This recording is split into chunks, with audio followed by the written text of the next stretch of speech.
Hi అండి అందరికి. ప్రస్తుతం మనం అయితే తిరుమల మెట్ల మార్గంలోని గాలిగోపురం దగ్గర అయితే ఉన్నాం. ఇక్కడ నుంచి 1250 మెట్లు అయితే ఉన్నాయండి. తిరుమలలో అయితే చాలా ప్రదేశాల్లో ఇలా రాళ్ళైతే పేర్చి ఉన్నాయండి.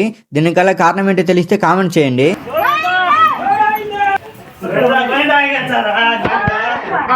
అలాగ కొంచెం ముందుకెళ్ళాక మనకి శ్రీకృష్ణుడు అయితే కనిపించాడండి. అలా ఆయనకి దండం పెట్టుకుని అయితే మనం బయలుదేరాం.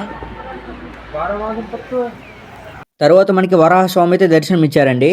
తర్వాత వచ్చేది ఏ స్వామి తెలిస్తే కామెంట్ చేయండి. ఇంకొంచెం ముందుకు వచ్చాక చాలా ఎత్తైన హనుమంతుడి విగ్రహం అయితే మనకు కనిపించిందండి. ఆయనకైతే నమస్కరించి ముందుకు కదిలాం. దారిలో నాకైతే కొన్ని జింకలు అయితే కనిపించాయండి. వాటిని అయితే క్యాప్చర్ చేశాను. అలా నడుచుకుంటూ రోడ్డు మీదకి అయితే వచ్చేసామండి. ఇప్పుడు మనం అయితే మోకాల పర్వతం దగ్గరికి అయితే వచ్చేసాం. అది కూడా మనకు కనిపించేదే మోకాల పర్వతం.